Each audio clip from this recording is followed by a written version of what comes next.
오늘 주시는 말씀으로 거듭남의 비밀이라는 제목으로 함께 말씀을 나누도록 하겠습니다. 지난 2주 동안 우리가 왜 하나님을 가까이 해야 하는지, 그리고 또 어떻게 가까이 해야 하는지를 살폈습니다. 왜 하나님을 가까이 한다고 그랬죠? 다 잊어버리셨죠? 여러분들의 망각이 목회자의 희망이라고 그러던데, 여러분, 하나님도 가까이 다가오시고 하나님이 우리를 위해 싸워주시고 또 하나님과 가까이 하는 그 자체가 우리에게 복이 된다는 그 세 가지 이유를 말씀드렸고요. 어떻게 가까이 할 것인가 네 가지를 말씀드렸죠. 대적, 그리고 성결, 기도, 말씀입니다. 오늘은 거듭남의 비밀이라는 주제 설교로 말씀을 잠시 나누도록 하겠습니다.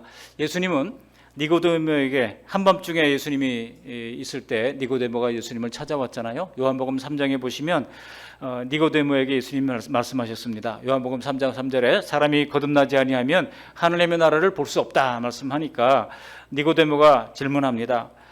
그러면 어떻게 내가 모친 뱃속에 들어갔다가 다시 나올 수 있겠습니까? 그럴 때 사람이 물과 성령으로 나지 아니하면 하나님 나라에 들어갈 수 없다라고 말씀하셨습니다. 물과 성령, 이거 물 곧 성령으로 우리가 이해할 수 있습니다. 여러분, 거듭남을 어머니 뱃속에 다시 들어갔다가 나오는 것으로 생각한 겁니다. 나름대로 이 공회의원이었던 이 니고데모가 학식이 있었던 사람일 텐데, 사실 니고데모의 한계는 여기까지였습니다. 여기 거듭남이라고 하는 이 말을 인간의 상식과 이성의 선에서 설명하기가 참 어렵습니다. 그렇다면 여러분, 거듭남이라고 하는 것은 무엇입니까? 성경에서 말하는 거듭남은 어떻게 정의될 수 있을까요? 오늘 세 가지로 말씀을 나누겠습니다. 먼저 거듭남이란 예수 생명으로 거듭나는 것입니다. 또 거듭남이란 성령으로 거듭나는 것입니다. 또 거듭남이란 하나님의 말씀으로 거듭나는 것입니다. 이 거듭남이라고 하는 말은 오늘날 우리 사회 속에서도 종종 사용되잖아요. 예수 생명으로 거듭나는 것 말씀드립니다. 예를 들어 보면 사회에서도 한국 정치가 거듭나야 된다 이야기하고요. 그런가 하면은 우리나라 교육이 거듭나야 된다 이런 말을 하기도 하고, 기업들이 창업 정신으로 거듭나야 된다 그런 말을 하기도 합니다. 또 군대가 거듭나야 된다 이런 이야기들은 맥락으로 볼 때 지금까지의 태도나 관행을 버리고 의식이 바뀌고 혁신하는 것으로, 또 잘못된 관행을 과감하게 내던지는 것으로 새로운 질서를 만들어가는 것으로 생각을 합니다. 그러나 하나님은 그런 것을, 혁신하는 것을 거듭남이라고 말씀하지 않습니다. 이거는 혁신이 아니라 혁명에 가까운 것입니다. 성경이 말씀하는 거듭남은 본질적으로 다시 태어날 정도로 완전히 생명이 새로 나는 것을 가리키는 것입니다. 아니, 지금 내가 태어나서 여지껏 살고 있는데 다시 태어나란 말인가? 니고데모처럼 우리가 항변할 수도 있습니다. 그러나 누구나 사람은 자기 부모에게서 태어나지 않은 사람은 한 사람도 없습니다. 생명이 있다고 하면 누구든지 부모로부터 태어났던 사람입니다. 생명을 창조하고 다스리시는 이 하나님의 주권 아래서 우리는 어떻든 생명을 받았고 호흡을 유지하면서 지금까지 살아온 것입니다. 그런데 아담의 후손인 모든 사람은 죄로 말미암아 영적으로 볼 때 이미 죽었다고 성경은 기록하고 있습니다. 육체적으로는 고작 수십 년, 길어야 100년 이렇게 살 수밖에 없는 존재로 태어난 것입니다. 이 사실을 깨달았던 바울 사도가 에베소서 2장 1절에 이렇게 이야기합니다. 그는 허물과 죄로 죽었던 너희를 살리셨도다. 그는, 예수님은 허물과 죄로 죽었던 너희, 이 에베소 교회 성도들이죠. 1차적으로는 에베소 교회 성도들에게 주신 말씀이지만 모든 이 땅의 사람들은 다 죽었던 사람들이라고 하는 거예요. 뭘로 죽었습니까? 허물과 죄로 죽었던 사람들이라고 하는 것입니다. 영적으로 죽어있는 상태로 태어났기 때문에 하나님이 창조하신 세상에 살면서도 하나님을 알지 못했고 두려움 가운데 인생을 살았습니다. 그러므로 육신의 부모를 통해 태어났지만 사실은 아담의 후손으로 태어난 모든 사람은 예수 그리스도의 생명으로 다시 태어나야 한다는 것입니다. 예수님의 생명으로 다시 태어난다고 하는 것은 죄를 이기신 그리스도의 부활의 생명으로 다시 태어나는 겁니다. 2000년 전 하나님의 아들 예수 그리스도가 인간의 몸을 입고 이 땅에 오셔서 십자가에 못 박혀 죽으심으로 인류의 모든 죄값을 대신한 것입니다. 죄에 대해서는 항상 하나님의 형벌이 따르잖아요. 그 죄에 대한 형벌을 예수님이 대신 받아 주신 것입니다. 죄의 값은 형벌과 수치와 죽음이라고 할 수 있습니다. 로마서 6장 23절, 죄의 삭은 뭐예요? 사망이라고 그랬지 않습니까? 예수님이 십자가에서 모든 수치를 당하셨습니다. 벌거벗김을 당하셨고 가시멸관을 쓰셨고 또 침뱉음을 당하셨고 갈대로 머리를 얻어맞으셨습니다. 즉 우리가 지옥에서 받아야 할 모든 형벌과 고통과 수치를 예수님이 담당하신 것입니다. 십자가상에서 목마름의 고통을 당하고 심지어 엘리 엘리 라마 사박다니, 이게 아람어인데요. My God, my God, why have you forsaken me? 나의 하나님 어찌하여 나를 버리셨나이까? 라고 하면서 하나님께로부터 버림받는 고통까지 당하셨습니다. 그렇게 모든 죄값을 완벽하게 지별하신 후에 예수님이 가상칠한 마지막 말씀이 뭡니까? 다 이루었다 그랬어요. 헬라어로 테텔레스타이, it is finished. 다 이루었다 말씀하신 것입니다. 그리고 사망의 권세를 깨뜨리고 무덤에서 다시 살아나신 것입니다. 우리가 예수님을 믿는다고 하는 것은 예수님이 모든 내 죄값을 완벽하게 지불하고 죽음을 이기신 예수님의 생명이 우리 안에 들어오는 순간입니다. 그 생명이 죽었던 내용을 깨워서 다시 살아나게 하는 겁니다. 부모님이 내게 물려준 육신의 생명이 아니라 예수님의 생명으로 다시 태어나는 것입니다. 이것을 성경은 거듭남이라고 말하고, 이것을 우리는 인격적으로 예수님을 만났느냐 안 만났느냐, 그 기준이 바로 여기에 있는 것입니다. 그래서 성경은 거듭난 이 성도를 뭐라고 말합니까? 고린도 후서 5장 17절, 새로운 피조물이라고 말합니다. 우리를 새로운 피조물이라고 말씀하고 있는 겁니다. 이렇게 예수 생명으로 다시 태어나는 것이 거듭남입니다. 두 번째로 거듭남은 성령으로 거듭나는 것입니다. 요한복음 3장 5절에 예수님은 니고데모에게 사람이 물과 성령으로 거듭나지 아니하면 하나님 나라에 들어갈 수 없느니라 말씀하셨습니다. 여기서 예수님이 언급하신 물은, 어떤 이들은 예수님이 물로 요한에게 이제 세례를 받으셨기 때문에 물 세례를 가리키는 거다 이렇게 이야기하기도 합니다. 또 어떤 사람들은 진리의 말씀으로 우리를 낳으셨느니라 했으니 말씀으로 보기도 합니다. 또 어떤 분들은 성령으로 보기도 합니다. 물 곧 성령으로 번역할 수도 있거든요. 물과 성령으로 말할 때 성령과 물은 항상 같이 있습니다. 창세기 1장 2절에 하나님의 신은 수면 위에 운행하시느라 그랬어요. 어떤 분들은 성령으로 보기도 합니다. 예를 들어 에스겔 선지자는요, 성전 동쪽 문지방으로부터 흘러나온 강물이 가는 곳마다 모든 것을 살렸습니다. 그리고 거기에 열매들이 나고 사람을 살리는 약재료가 됐습니다. 에스겔서 47장 9절 말씀 함께 읽어보실까요? 에스겔서 47장 9절입니다. 함께 읽습니다. 이 강물이 이르는 곳마다 번성하는 모든 생물이 살고 또 고기가 힘이 많으리니 이 물이 흘러 들어가므로 바닷물이 되살아나겠고 이 강이 이르는 각처에 모든 것이 살 것이며. 그렇죠? 에스겔이 말하는 물이 회개인지 성령인지 말씀인지 어느 것 하나만을 고집하기보다는 성령님이 이 모든 것을 주도적으로 사용하셔서 한 사람을 거듭나게 하신다고 하는 사실을 알아야 합니다. 예수님은 거듭난 사람을 성령으로 난 사람이라고 말씀하셔요. 어디 있습니까? 요한복음 3장 8절에 보시면 바람이 임의로 불매 내가 그 소리를 들어도 어디서 와서 어디로 가는지 알지 못하노니 성령으로 난 사람도 다 이와 그러하니라 그래 말씀했습니다. 성령으로 난 사람도 그렇다는 겁니다. 거듭남은 성령의 역사로 이루어집니다. 성령은 창조의 영입니다. 살리는 영입니다. 성령이 역사하는 곳에는 반드시 살아나는 역사가 나타나는 것입니다. 하나님의 생기, 곧 성령이 역사하실 때 에스겔 골짜기의 마른 뼈들이 일어나서 살아났던 것처럼 허물과 죄로 죽었던 내 영혼이 다시 살아나게 되는 것입니다. 거듭나게 하는 것입니다. 뿐만 아니라 주님이 재림하실 때 우리의 죽은 육체도 살아난다고 성령은 말씀합니다. 보실까요? 로마서 8장 11절 말씀을 우리 함께 읽어보십니다. 로마서 8장 11절, 예수를 죽은 자 가운데서 살리신 이의 영이 너희 안에 거하시면 그리스도 예수를 죽은 자 가운데서 살리신 이가 너희 안에 거하시는 그의 영으로 말미암아 너희 죽을 몸도 살리시리라. 영만 살리는 게 아니에요. 영이 살고 육도 살고. 여러분, 죄는 영혼의 죽음뿐만 아니라 육체적인 죽음도 가져왔잖아요. 죄의 결과는 그렇게 해서 영벌을 받는 것입니다. 그러나 반면에 이제 성령이 임하시면 우리 몸도 살고 우리 영도 살게 된다고 말씀하고 있는 겁니다. 이렇게 거듭남은 혈통이나 육정이 아닌 성령으로 다시 태어나는 것입니다. 그래서 예수님은 거듭난 자를 향하여 말씀하십니다. 요한복음 1장 13절 말씀을 함께 읽어보시겠습니다. 요한복음 1장 13절, 이는 혈통으로나 육정으로나 사람의 뜻으로 나지 아니하고 오직 하나님께로부터 난 자들이라 그랬습니다. 거듭남은 성령으로 말미암아 하나님께로부터 나는 것이기에 위로부터 난 자라고 부릅니다. 위로부터 났다고, 하나님께로부터 난 자들이라고 말씀합니다. 여러분, 우리는 모두 하늘에 속한 자입니다. 예수님을 믿으면 이 땅에 속한 자가 아니라 하늘에 속한 자입니다. 우리 옆 사람에게 한번 얘기해 보실까요? 당신은 하늘에 속한 자입니다. 시작. 당신은 하늘에 속한 자입니다. 믿으십니까? 우리는 다 하늘에 속한 자입니다. 마지막으로 거듭남은 하나님의 말씀으로 거듭나게 하십니다. 우리는 성령으로 다시 태어났습니다. 오늘 본문은 우리가 썩지 아니할 씨로 되었다고 말씀하고 있습니다. 23절 말씀, 우리 본문 23절 함께 읽어보실까요? 너희가 거듭난 것은 썩어질 씨로 된 것이 아니요 썩지 아니할 씨로 된 것이니 살아있고 항상 있는 하나님의 말씀으로 되었느니라. 썩지 않을 씨가 뭡니까? 바로 하나님의 말씀입니다. 그러니까 우리가 거듭난 것은요, 어떤 환상을 받았거나 꿈을 꾸게 했거나 어떤 도사를 만나서 우리가 거듭난 게 아닙니다. 우리는 썩지 아니할 씨, 곧 하나님의 말씀으로 거듭난 것입니다.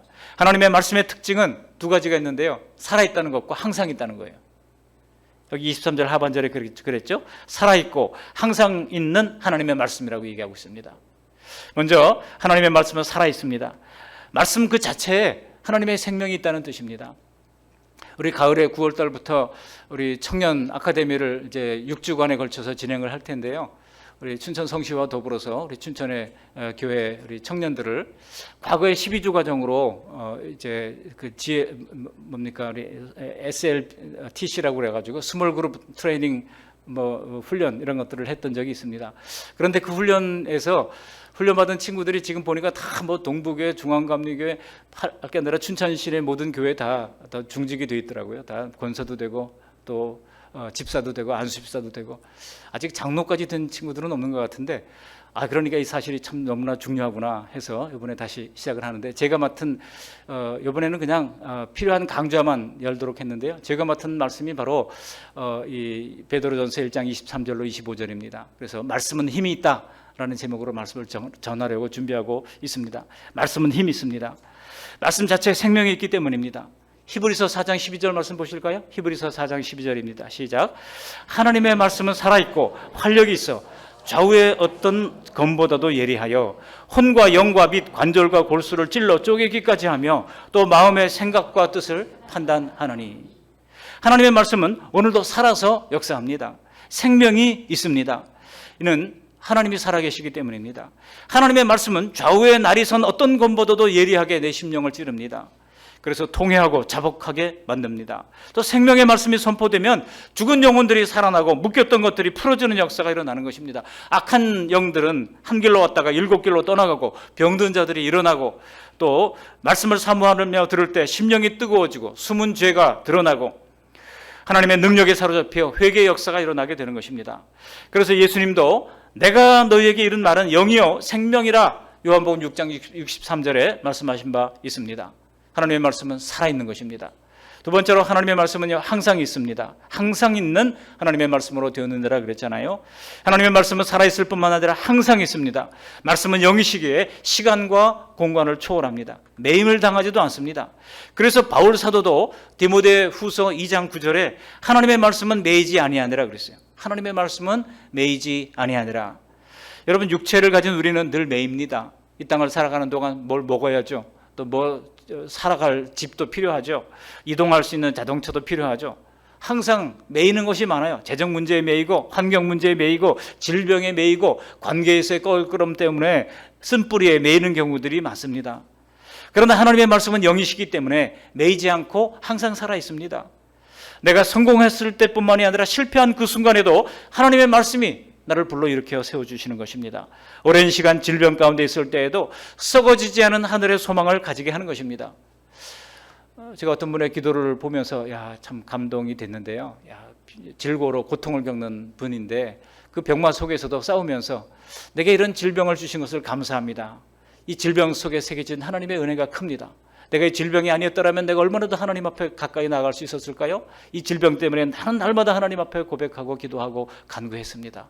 질병 속에 새겨진 은혜를 찬양합니다. 그랬더라고요. 여러분 오랜 시간 질병 가운데 있을 때라도 말씀이 살아있으면 하나님에 대한 소망을 가지게 되는 것입니다.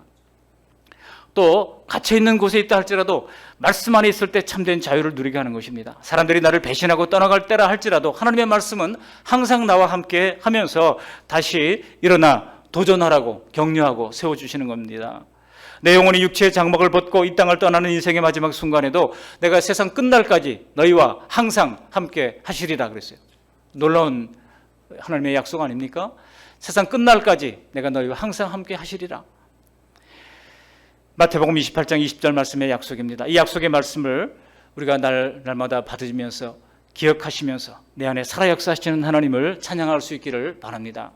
말씀을 정리합니다. 종합하자면 예수의 생명으로 거듭나게 하는 것은 바로 성령의 사역이고 또 하나님의 말씀으로 우리를 거듭나게 하시는 것입니다. 우리가 복음의 말씀을 들을 때 성령님은 내가 정말 인간적으로는 용서받을 수 없는 죄인임을 깨닫게 하시는 겁니다. 예수님이 내 모든 죄를 짊어지고 십자가에 달려 죽으시고 부활하셨다는 사실을 깨닫게 하시는 것입니다. 그리고 내 마음문을 열어서 부활하신 예수님을 나의 구주와 주님으로 믿게 하는 것입니다. 성령님은 예수님이 나의 구주시며 인생의 주인임을 입술로 시인하게 하는 거예요. 여러분, 입술로 예수님을 구주라고 시인하는 것은 보통 일이 아닙니다. 성령님이 역사하지 않으시면 그 누구도 예수님을 구주요 주님이라고 시인할 수 없습니다. 어떻게 타락한 인간이 2000년 전에 나의 죄를 대신 짊어지고 십자가에 달려 죽으시고 부활하신 그 예수님을 나의 구주와 주님으로 영접할 수 있겠습니까? 그냥 머리로만 성경을 많이 읽고 연구한다고 그러면 되는 게 절대 아니에요. 도올 김용옥 같은 사람은요, 권사님 아들임에도 불구하고 이 양반이 요한복음 주석서까지 썼더라고요. 근데 보니까 도올이 요한복음 주석을 썼다고 그래서 신기해가지고 보니까요, 처음부터 예수님의 신성을 부인하고 있어요. 예수 믿는 제자들이 너무 예수님을 존경한 나머지 너무나 여러분 어떤 왕들도 보면은 자기 우상화를 막 하잖아요. 그런 것처럼 제자들이 예수님을 우상화했다는 거예요. 자기 기득권 때문에. 오직 하나님의 신성을 부인하고 예수님의 신성을 부인한 채 인문화적 관점에서만 성경을 제멋대로 해석한 겁니다. 그러나 여러분, 인간의 이성으로는 결코 믿음에 이를 수 없습니다. 인간의 이성으로는 결코 믿음에 이를 수 없습니다. 그래서 바울 사도가 말하는 거 아니겠습니까? 우리 고린도 전서 12장 3절 말씀 함께 읽어보시겠습니다. 그러므로 내가 너에게 알리노니 하나님의 영으로 말하는 자는 누구든지 예수를 저주할 자라 하지 아니하고 또 성령으로 아니하고는 누구든지 예수를 주시라 할 수 없느니라. 여러분, 예수님을 주님으로 고백하십니까? 성령님이 역사한 거예요. 우리가 그렇지 않고는요, 이게 쉽게 나오지 않습니다. 성령으로 아니하고는 누구든지 예수를 주시라 할 수 없느니라 그랬어요. 혹시 이 자리에 아내의 등살에 밀려 억지로 교회 나오시는 분은 없으십니까? 말씀을 들으면서 참 뻥도 심하다 느끼지 않으셨습니까? 목사가 오병이어 설교를 하니까 목사 양반 멀쩡한 것 같은데 참 거짓말도 잘하네, 그렇게 생각하는 분들도 있습니다. 그러나 어느 날 성령이 역사하시면 그 순간 예수님이 하나님이 아들이라고 하는 사실이 믿어지고 예수님이 나를 위해 십자가에 달리셨다가 부활하신 하나님의 아들이라는 사실이 거짓말처럼 믿어지고 그동안 술 주정뱅이가 술이 꼴도 보기 싫어지고요, 담배에 쪄들었던 사람이 담배 맛이 갑자기 순간에 독처처럼 사라지고 일순간에 끊어지는 역사를 경험했던 사람들의 수많은 간증들을 우리는 들을 수 있습니다. 성령님이 말씀을 통해 예수님의 생명으로 다시 태어나게 하셨기 때문입니다. 이제 우리는 누가 뭐래도 그리스도인입니다. 그러므로 우리의 정체성을 숨기려 들지 마시기 바랍니다. 우리가 어디를 가든지 누구를 만나든지 어느 모임에 가든지 나 자신이 거듭난 그리스도인임을 담대하게 드러내는 저 여러분들이 되시기를 바랍니다. 거듭난 우리가 예수님의 사랑을 선포하고 믿음으로 신앙을 고백하면 놀랍게도 그 자리에 하나님께서는 또 다른 사람들을 붙여주셔서 이 믿음에 대해서 알고자 하는 사람들을 붙여주시고 질문을 하게 하고 너희 가운데 소망에 관한 이유를 묻는 자들에게 두렵고 떨림으로 하라고 그랬잖아요. 우리가 그들에게 복음을 증거할 수 있는 기회가 만들어내게 되고 나로 말미암아 또 다른 복음의 꽃이 피어나게 하실 것입니다. 우리가 이 말씀을 기억하시면서 오늘 거듭남의 비밀이라고 하는 제목으로 세 가지 말씀을 드렸습니다. 우리는 반드시 거듭남의 은혜를 우리뿐만 아니라 우리 온 골육 친척들 가족들이 다 누려야 하겠는데 바로 예수의 생명으로 그리고 성령으로 하나님의 말씀으로 거듭나서 새로운 피조물로 또 하늘에 속한 자로 성령의 사람으로 담대하게 살아갈 수 있게 하옵소서. 우리 다 같이 합심해서 기도하겠습니다. 고마우신 하나님 아버지 감사합니다. 날마다 귀한 주님의 말씀을 들려주셔서 감사를 드립니다. 거듭나지 아니하면 하나님 나라를 볼 수 없다고 하신 주님, 반드시 거듭남의 은혜를 누릴 수 있도록 도와주시고 예수님을 인격적으로 구주와 주님으로 영접할 수 있도록 은혜를 베풀어 주시고 하나님 아버지 거듭나게 하시되 오늘 주신 말씀처럼 예수님의 생명으로 거듭나게 하옵소서, 성령으로 거듭나게 하옵소서, 하나님의 말씀으로 거듭나게 하옵소서. 거듭나서 새로운 피조물 되어 하늘에 속한 자로 성령의 사람으로 담대하게 살아갈 수 있도록 은총을 내리워 주시옵시고, 나로 말미암아 또 다른 영혼이 거듭나는 하나님의 놀란 배가 부흥의 역사를 체험할 수 있도록 인도하여 주시고, 그러한 감격을 누릴 수 있도록 풍성한 은혜를 날마다 덧입혀 주시옵소서. 예수님의 이름으로 감사하며 기도합니다. 아멘. 하나님 아버지 감사합니다. 우리의 모든 합심 기도를 주님께서 다 들으신 줄 믿습니다. 우리 연약한 성도님들, 우리 김차순 권사님을 비롯한 연약한 우리 어르신들을 하나님께서 능력장 중에 늘 붙들어 주시고, 이 뜨거운 무더위 속에서도 하나님 몸과 마음을 잘 지켜나갈 수 있도록 은혜를 베풀어 주시고, 짜증나고 힘들 때마다 우리 입술이 덕을 세우는 입술이 될 수 있도록 주님 은혜를 베풀어 주시고, 하나님을 찬양하는 입술이 될 수 있도록 한 주간도 지켜주시고 보호해 주시옵소서. 다가오는 여름 성경학교를 잘 준비해 나갈 수 있도록 도와주시고, 매일 저녁 8시에 함께 깨어 기도함으로 말미암아 기도의 동력자가 될 수 있도록 은혜 베풀어 주시옵소서. 예수님의 이름으로 감사하며 기도합니다. 아멘.